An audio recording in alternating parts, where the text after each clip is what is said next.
दोस्तों नमस्कार, स्वागत है आपका बीपीएससी पीवाईक्यू क्लासेस में। इसमें जो है हम लोग क्वेश्चन नंबर 15 के आगे हम लोग इसमें देखेंगे। As I have discuss up to question number 14, जो क्वेश्चन नंबर 14 था वहां तक मैंने डिस्कशन कर दिया पीछे के लेक्चर में। और जैसा कि मालूम है, एक दिन में मैं 2 लेक्चर लाता हूँ 15 क्वेश्चंस का, 15 क्वेश्चंस का, है ना। तो सही है। आज का पहला क्वेश्चन देखिए क्या। Nalanda university was established during the era of which dynasty. आपको बताना नालंदा विश्वविद्यालय की स्थापना का युग है कौन सा, during the era of which dynasty, किस वंश के समय में नालंदा यूनिवर्सिटी का स्थापना हुआ था। तो इसका सही उत्तर गुप्ता, कुमार गुप्त ने किया था, कुमार गुप्त ने किया था। और ये देखिए कब पूछा गया है। चलिए, तो गुप्त वंश के कुमार गुप्त ने कब किया था? 400, ये इसका शासन का पीरियड है ना। ये कब से कब तक शासन किया था? 4 से 1500 लेकर के 455 के बीच ये शासन किया था। और है ना, इसको शक्रादित्य भी कहा जाता था। क्या कहा जाता था? शक्रादित्य, शक्रादित्य भी कहा जाता था। तो ये चीज दो दो चीज याद रह जाएगा। 415 और 455 के बीच में ये रूल किया था, और ये नालंदा विश्वविद्यालय का जो है स्थापना किया था कुमारगुप्त, और इसको शक्रादित्य भी कहा जाता है। चलिए, अगला क्वेश्चन आपके सामने है। आगे क्यों नहीं बढ़ रहा है? चलिए। Who among the following was not teacher chancellor at Nalanda university. आपको बताना है नालंदा विश्वविद्यालय के आचार्य नहीं, जो आचार्य नहीं है उसका नाम आपको बताना है। जो कौटिल्य है ना दोस्तों, ऑप्शन बी करेक्ट आंसर हो जाएगा, क्योंकि ये नागार्जुन, शिलभद्र और शांति रक्षित जो है, ये सब नालंदा विश्वविद्यालय से जुड़े हैं। केवल और केवल कौटिल्य नहीं है। ये कहाँ से जुड़े हुए हैं? तक्षशिला से। तक्षशिला, और तक्षशिला अभी कहाँ है? मॉडर्न डे पाकिस्तान में, पाकिस्तान में रावलपिंडी डिस्ट्रिक्ट में। ठीक है। चलिए, इसका क्या कहता है? तक्षशिला विश्वविद्यालय से जुड़े हुए थे कौटिल्य चाणक्य। ये 4th सेंचुरी बीसी में यहाँ तक्षशिला विश्वविद्यालय से जुड़े हुए थे। और नालंदा की तो स्थापना ही 5वीं सदी में हुआ है ना। ये 4th सेंचुरी बीसी मतलब ईसवी ईसवी बीसी में था। ये बैकवर्ड, बिफोर द क्राइस्ट था, है ना। और ये तो 5th सेंचुरी एडी में इसका कुमार गुप्त ने, तो काफी टाइम डिफरेंस है। तो नालंदा का उस टाइम तो एग्जिस्टेंस भी नहीं था। ये जो है मौर्यन साम्राज्य से कौटिल्य जो है चंद्रगुप्त मौर्य का गुरु था। नागार्जुन, शिलभद्र वेन्सान के गुरु थे। शिलभद्र कौन थे? यहाँ से ये भी क्वेश्चन आ सकता है। शिलभद्र जो है ये वेन्सान के गुरु थे, है ना। ये नालंदा विश्वविद्यालय से जुड़े हुए थे। चलिए, अगला question. Nalanda university was world famous. आपको बताना है नालंदा यूनिवर्सिटी जो है, एक सेकंड, हाँ। Nalanda university was world famous for which of the following. Nalanda विश्व विख्यात किस चीज के लिए विश्व विख्यात था, ये आपको बताना है। मेडिकल के लिए था, या लॉजिक के लिए था, या बुद्धिस्ट फिलोसॉफी, या केमिकल साइंस। जो ऑप्शन सी है इसका करेक्ट आंसर हो जाएगा, धर्म और बुद्ध दर्शन के लिए। और कौन सा बुद्ध का? यहाँ महायान बुद्धिज्म यहाँ पर पढ़ाई होता था, है ना, महायान बुद्धिज्म। ठीक है। चलिए, अगले प्रश्न पे बढ़ने से पहले इसका एक्सप्लेनेशन देख लेते हैं हम लोग। नालंदा विश्वविद्यालय मुख्य रूप से बौद्ध धर्म के, विशेषकर महायान शाखा, महायान का अध्ययन के लिए संपूर्ण एशिया में प्रसिद्ध था।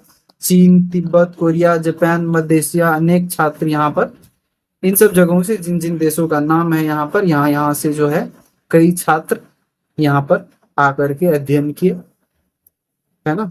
चलिए, by the end of 12th century Nalanda Mahavihara declined और royal patronage to Mahavihara ceased. देखिए, जो जो दोनों स्टेटमेंट है ये सही है।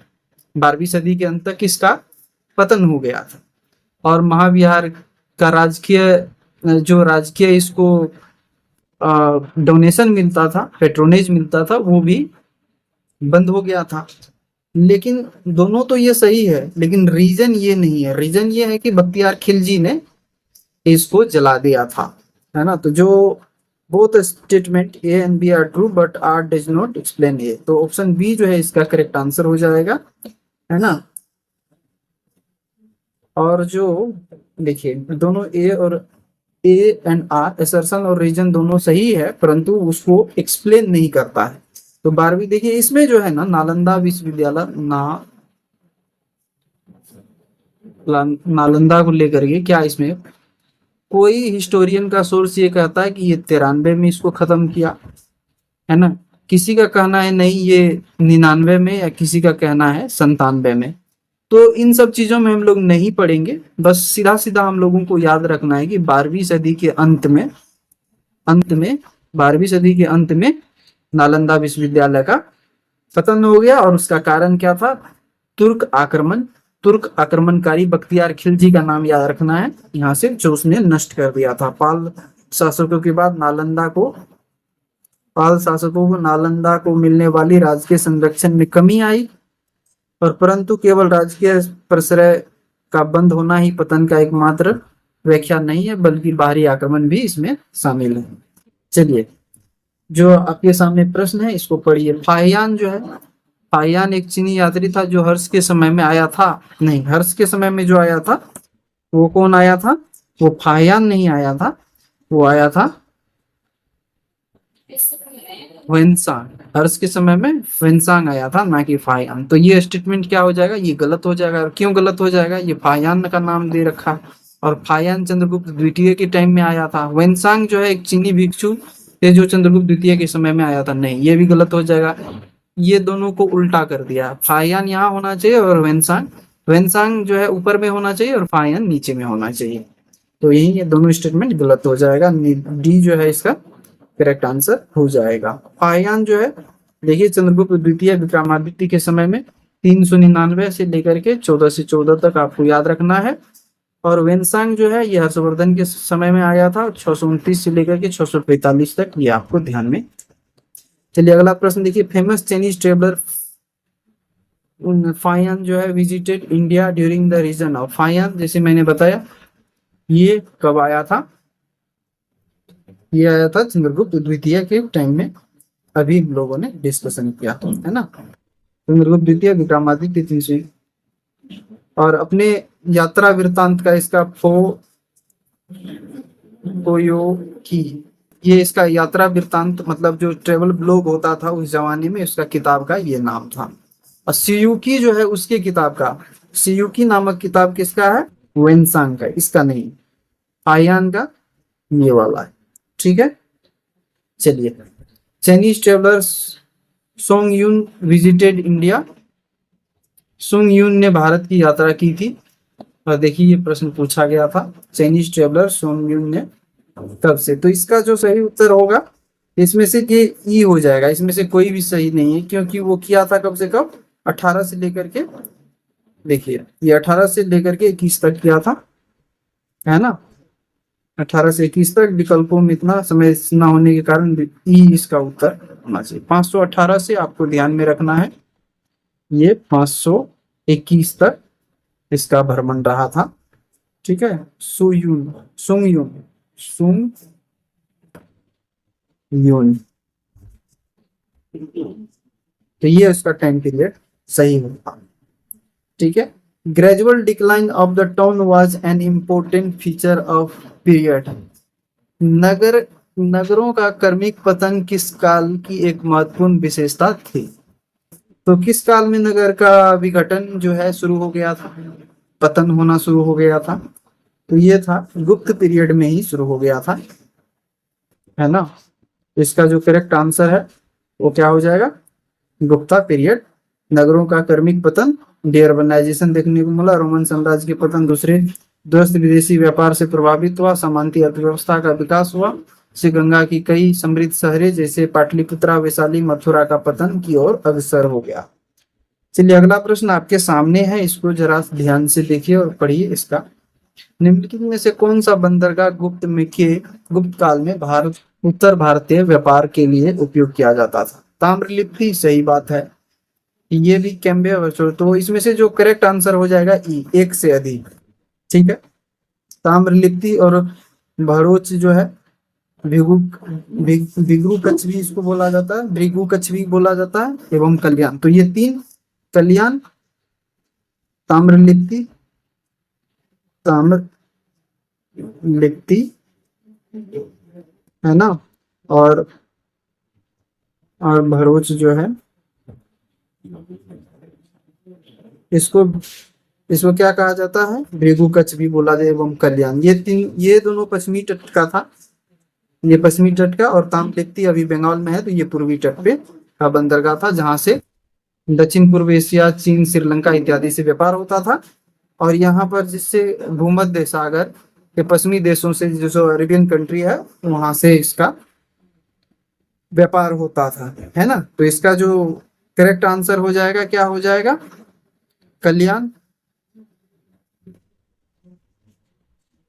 ठीक है, तो ये एक से अधिक इसका करेक्ट आंसर हो जाएगा। ठीक है, कल्याण, ताम्रलिप्ति, भरूच। चलिए, which dynasty guaranteed the maximum number of village to temple and Brahmans. जो कौन सा वंश है जिसने अधिक नंबर जो है, बहुत संख्या में मंदिर, ब्राह्मणों को सबसे अधिक ग्राम अनुदान दिया था, मतलब गांव जो है दान दिया था, वो कौन सा वंश था, तो ये गुप्ता वंश है ना। गुप्त ने ब्राह्मणों को काफी ज्यादा डोनेशन दिया था। Dynasty granted maximum number of village to temple and Brahmans. तो टेम्पल में जो है, जिससे कर की जो ये डोनेशन के कारण से जो टैक्स मिलना था, रूलर को, वो कम हुआ, और ये भी एक पतन का कारण था। गुप्त वंश के राजाओं ने मंदिरों और ब्राह्मणों को अधिक संख्या में कर मुक्त ग्राम अनुदान, आग्रह, इसको क्या, जो ग्राम अनुदान में दिया जाता था उसको क्या कहा जाता था, अग्रहार। अग्रहार अगर आपसे पूछा जाए, बोला जाए, तो क्या इससे क्या मतलब आपका निकलेगा, जो गांव दान में दिया जाता था, जो दान था उस समय का, एक प्रकार से ये समझ लीजिए वो अग्रहार था। अनुदान के पात्रों में ताम्र पत्रों को खेरा जाता है। इन भू अनुदानों के कारण ही भारत में भूस्वामियों वर्ग का उदय हुआ और सामंती व्यवस्था सुदृढ़ हुई। चलिए, What was the rate of land revenue during the Gupta era. जो गुप्ता एरा था उस टाइम लैंड रेवेन्यू का क्या रेट था, एक चौथा, छठा, आठवां, हाफ। क्या करेक्ट आंसर है, जो बी ऑप्शन है वो इसका उपज का छठा भाग जो है करेक्ट हो जाएगा, तो बी ऑप्शन हमारा सही ऑप्शन हो जाएगा। और कुल उपज का देख सकते हैं आप, 1/6 लिया जाता था, और भाग जो है इसको भाग कहा जाता था। क्या कहा जाता था, इसको भाग। इसके कारण को समता भाग कहा जाता था, जो नकद, हिरण्य एवं में अन्य दोनों के रूप में लिया जा सकता था। चलिए, अगला प्रश्न देखिए आपके सामने है, what is the rate of land revenue prescribed. जो गुप्त समय में जो लैंड रेवेन्यू प्रेस्क्राइब था धर्मशास्त्रों में, वो आपको बताना है। तो अभी जस्ट हम लोगों ने पढ़ा, वो कितना है, छठा। ठीक है, देखिए यहाँ पर प्रश्न पूछा गया है। चलिए, प्राचीन भारतीय धर्मशास्त्रों, जैन मनुस्मृति, नारद स्मृति के अनुसार राजा प्रजा की सुरक्षा को बदले 1/6वां हिस्सा शिक्षा के रूप में लेने का अधिकारी होता था। षष्टांगी भी इसको कहा जाता था, है ना। धर्मशास्त्र जैसे मनुस्मृति और नारद स्मृति में इसका चर्चा है कि 1/6 भाग लेना था, और इसको क्या कहा जाता था, षष्ठ भागी भी कहा जाता था। चलिए, which type of land was called अप्राहा। अब ये क्या, अप्रहत किस तरह के खेत को या जमीन को कहा जाता था, जो भूमि थी उस समय। अप्रहत किसको बोला जाता था, अप्रहत शब्द जो है किन चीजों के लिए यूज होता था, देखिए ऑप्शन देखिए,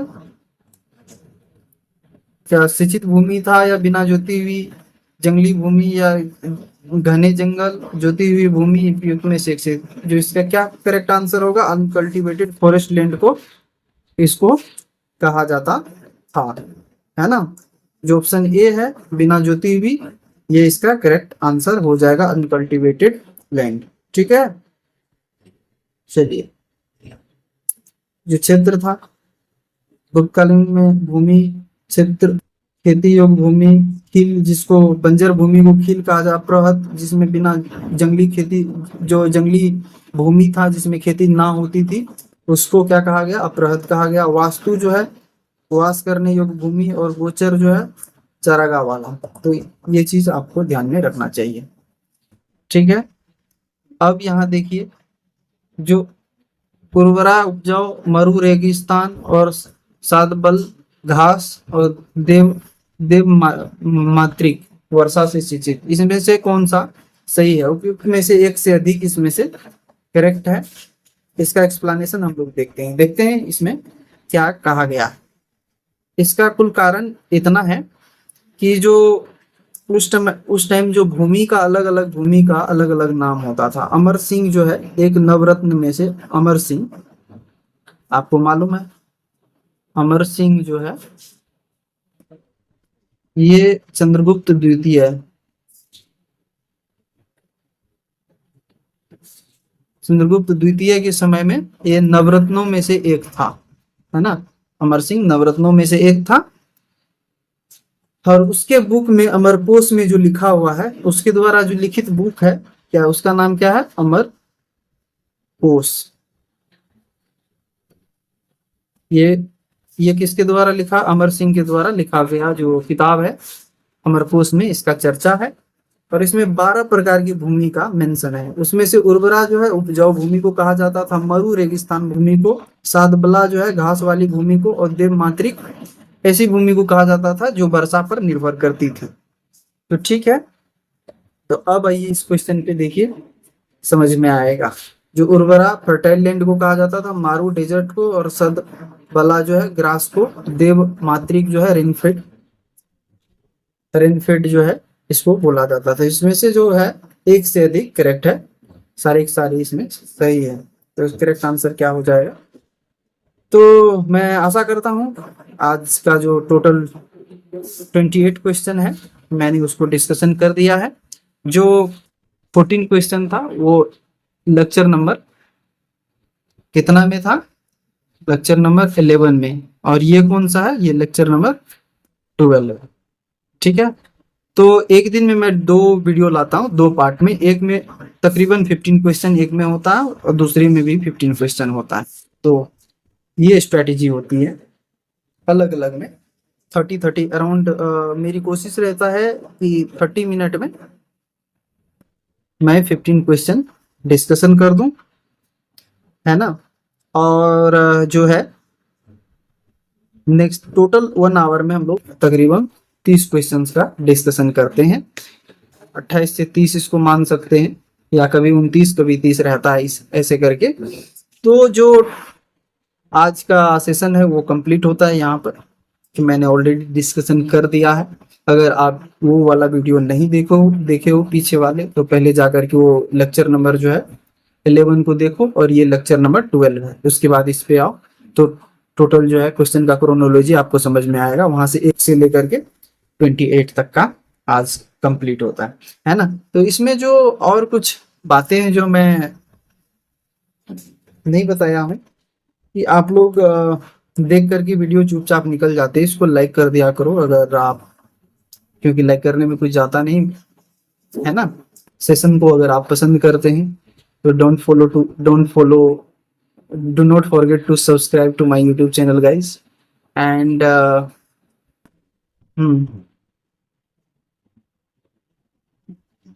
so thank you very much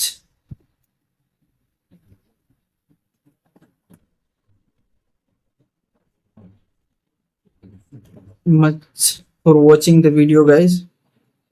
Bye bye and take care. जो बाकी का वीडियोज है वो ऐसे सीरीज में एक के बाद दूसरा आता रहेगा, आप देख करके लाभ उठा सकते हैं इन वीडियोज से।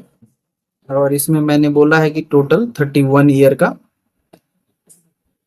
कवर होगा PYQ। तो ये होना है, ये होना तय है। ऐसा नहीं है कि इसमें मैं कम नहीं करने वाला हूँ, 31 का 31 ईयर